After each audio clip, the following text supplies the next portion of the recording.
우리 가독자님들 췌장 건강에 걱정이 많으실 겁니다. 이 췌장은 손상이 한 80%까지 이루어져도 통증이 나타나지 않는 대표적인 침묵의 장기죠. 근 10년간에 걸쳐서는 췌장염이나 췌장암에 대한 유병률이 증가하고 있는데요. 이 췌장염과 췌장암을 유발하는 최악의 안 좋은 습관이 있습니다. 그리고 이 췌장염과 췌장암을 예방할 수 있는 췌장을 살려주는 영양제도 있습니다. 같이 한번 알아보시죠. 약들약. 안녕하십니까, 약들약의 고약사입니다. 화이팅 먼저 외치고 시작하겠습니다. 화이팅! 오늘 영상은 췌장을, 이자를 망치는 최악의 습관, 안 좋은 습관 3가지랑 췌장을 살려주는 영양제, 그러니까 회복시켜주고 염증을 완화시켜주는 그런 보충제 5가지를 말씀을 드릴까 합니다. 자, 영상의 흐름은 안 좋은 습관, 그리고 살려주는 영양제 그룹군, 그리고 구체적인 제품을 말씀드리고 마무리 짓겠습니다. 자, 빠르게 진행하죠. 췌장이 망가진다는 건 어떤 의미일까요? 췌장에 염증이 생긴다는 뜻입니다. 췌장에 염증이 생기면 생기는 질환들은 낭종, 무록 같은 거, 그 다음에 췌장에 생기는 급성염증, 만성췌장염, 그리고 이게 가장 심해지면 췌장암이 발생될 수 있죠. 크게 보면 이 4가지 정도가 발생이 되는 건데, 이 대부분 모든 원인이 다 췌장에 염증이 생겨서 발생된다, 이렇게 보시면 좋겠습니다. 자, 그렇다면은 이런 췌장에 염증을 유발할 만한 안 좋은 습관들이 무엇인지 바로 말씀을 드리겠습니다. 췌장을 망치는 안 좋은 습관 3가지 중에 첫 번째, 잦은 음주를 하시는 습관입니다. 저 같은 경우도 요즘에 와인에 빠져 있고 전통주도 마시고 있는데 많이 반성을 하고 있습니다.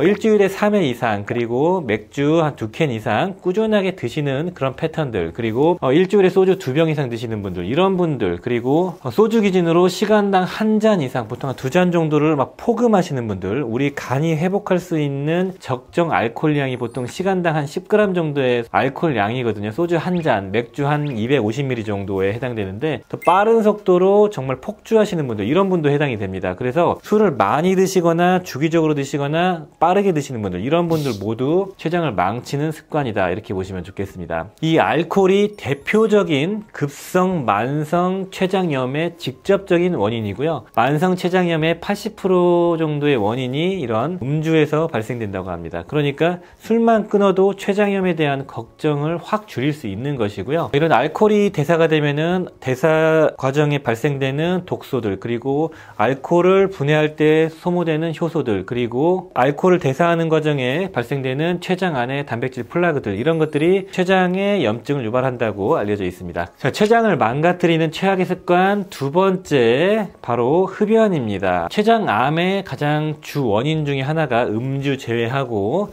직접적인 원인이 담배라고 알려져 있고요. 보통 비흡연자 대비 췌장암의 유병률을 한 4배 정도 높인다고 알려져 있을 정도로 췌장암의 대표적인 원인이 바로 흡연이다. 뭐 당연하겠죠. 발암물질 유발하는 거니까 독소가 나오고, 그리고 염증을 유발하고, 여러 가지 이유가 있을 겁니다. 그리고 일반적으로 만성 췌장염의 원인은 한 20% 정도가 흡연 때문이라고 알려져 있습니다. 그 정도로 음주와 흡연이 만성 췌장염의 대부분의 원인이다, 이렇게 보시면 좋겠습니다. 췌장을 망치는 습관 3번째는 바로 고탄수화물 식이, 그리고 야식이나 과식 같은 불규칙한 식습관이 되겠습니다. 탄수화물 그 자체가 당 독소로 전환이 되면서 염증을 유발해서 췌장염을 유발할 수 있다고 제가 예전에 말씀을 드렸는데, 그런 것도 그런 거지만 이런 고탄수화물이나 과식하거나 불규칙한 식습관은 중성지방 수치를 높이죠. 고중성지방 혈증은 급성 췌장염의 한 10% 정도 원인이 된다고 알려져 있거든요. 명확한 기전은 모르지만 이 중성지방 수치가 높으면은 이 중성지방을 분해를 할 때 발생되는 유리지방산이 있거든요. 그 유리지방산이 혈장에 있는 점도를 증가시킬 수 있다고 알려져 있고, 자주 발생되고 수치가 높아지면은 췌장 조직에 이제 허열이나 우열 같은 걸 유발해요. 피가 잘 가지 못하거나 멈춰 있게 만들어 가지고 췌장 세포에 염증을 유발하지 않을까라는 추측만 하고 있죠. 이것도 명확한 이유는 모르지만 고중성지방 혈증이 생기면은 발생하는 급성 췌장염이 있다라는 있다라는 걸 아시면 좋을 것 같습니다. 자, 그렇다면 도움이 되는 영양제를 빠르게 말씀을 드릴게요. 실험 데이터에 결과값들이 있는 그런 성분들 위주로 선정을 해봤습니다. 첫 번째로 가장 검증이 되어 있는 보충제 성분은 바로 소화효소, 그 중에서 췌장효소입니다. 이게 판크레아틴이 들어가 있는 이 췌장효소를 섭취하자. 여기 관련되어 있는 레퍼런스는 정말로 많거든요. 그래서 이런 소화효소, 특히 판크레아틴이 들어가 있는 효소는 췌장의 부담을 좀 줄여주는 역할을 하는 겁니다. 음식물을 분해할 때 효소를 많이 분비해야 되는, 췌장이 많이 일을 해야 되는데 그런 것들을 좀 줄여주고 췌장이 좀 쉬고 회복할 수 있는 시간을 벌어주는 게 바로 이런 효소이고요.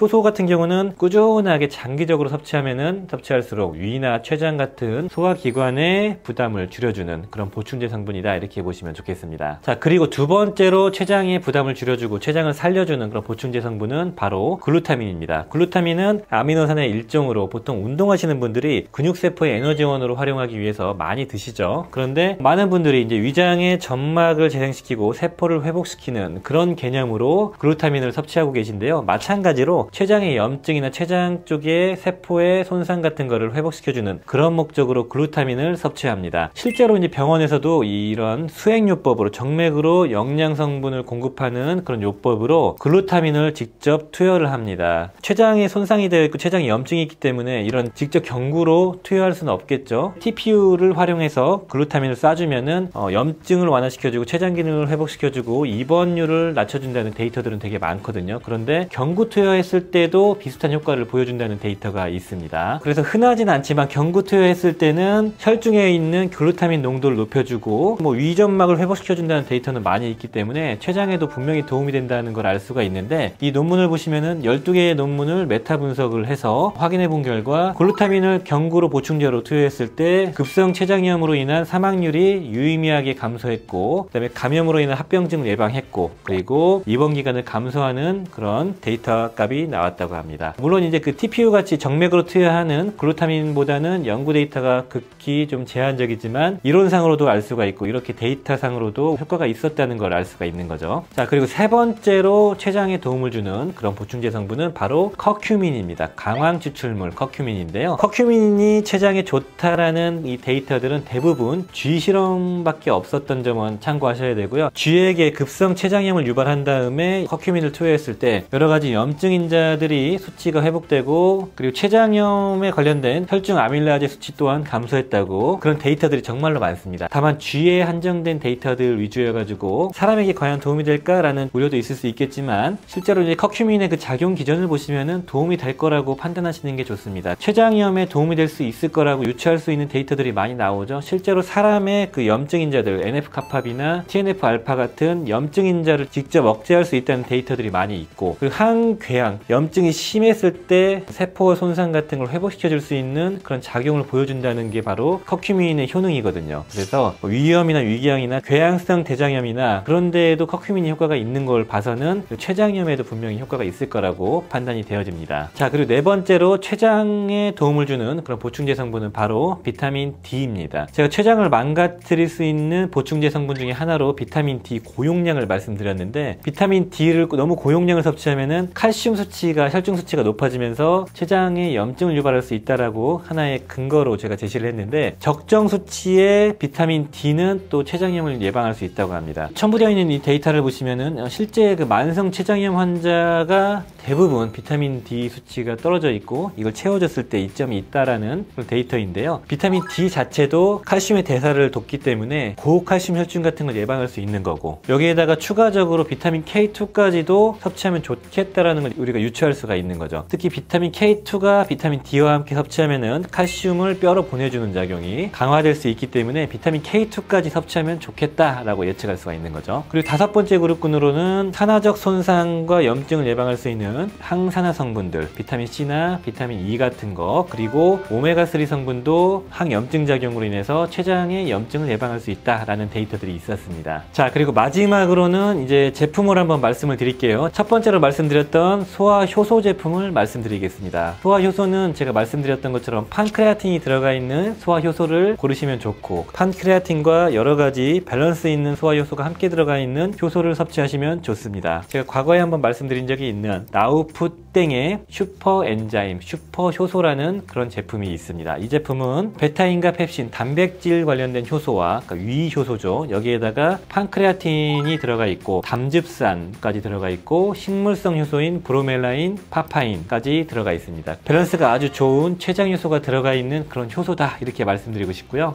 하루에 3번 또는 2번 정도 식사 전후 속이 편한 시점에 하나씩 섭취하시면 되는 그런 보충제입니다. 두 번째, 글루타민을 말씀드리자면은 캘리포니아 골드 뉴트리 땡땡의 글루타민입니다. 글루타민은 분말로 다량을 섭취하죠. 운동하시는 분들은 5g에서 10g 정도로 섭취하실 건데, 이 제품은 캡슐이거든요. 한 캡슐에 500ml, 0.5g 정도의 캡슐이라 용량은 높진 않지만 섭취가 용이하기 때문에 이런 캡슐로 섭취하셔도 좋습니다. 이 제품은 아지퓨어 글루타민이라는 비동물성 원료를 발효공법으로 만든 글루타민을 활용하고 있습니다. 그리고 무엇보다도 가격이 아주 저렴하기 때문에 가성비 있게, 그리고 품질 자체도 특허 원료이기 때문에 어느 정도 검증이 된 원료입니다. 이 제품을 섭취하는 방법은 보통 하루에 최대한 6알 정도까지 섭취하시면 되거든요. 상황에 맞춰 가지고 하루에 2알에서 6알 정도를, 그러니까 아침 저녁 공복 시에 하나씩 또는 아침 점심 저녁 2알씩 이런 식으로 드시면 되겠습니다. 자, 세 번째 커큐민은 바로 라이프 익스텐 땡의 슈퍼 바이오 커큐민. 말씀드렸던 것처럼 BCM95라는 특허받은 커큐민 원료를 사용했고, 커큐민 그 원료를 아주 미세하게 쪼개가지고 흡수율을 높인 그런 커큐민이다, 이렇게 말씀드렸죠. 그래서 가격 대비 가장 효율이 좋은 그런 커큐민입니다. 이 제품도 그냥 꾸준히 아침 저녁 하나씩 식사하시고 드시면 되겠습니다. 네 번째, 비타민 D3 플러스 K2가 들어가 있는 거. 해외 제품들을 보시면 대부분 비타민 D3가 5000단위 너무 많이 들어있어 가지고 비타민 D3가 건강 유지 목적으로 한 1000단위 정도의 MK7 형식의 비타민 K2가 들어가 있는 제품을 찾아봤는데요. 네이처 땡 플러스의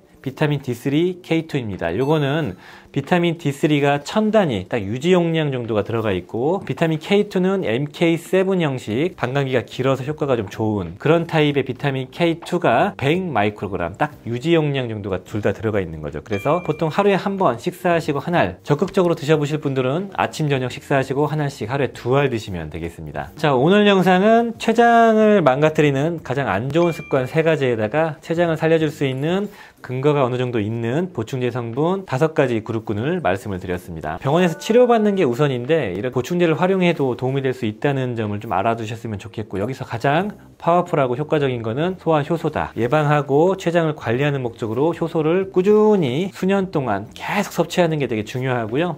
글루타민과 커큐민, 비타민 D3는 이제 상황에 맞춰가지고 활용하시면 좋겠습니다. 자, 오늘 영상이 도움이 되셨으면 좋아요, 구독 부탁드리겠습니다. 감사합니다. 빠이요.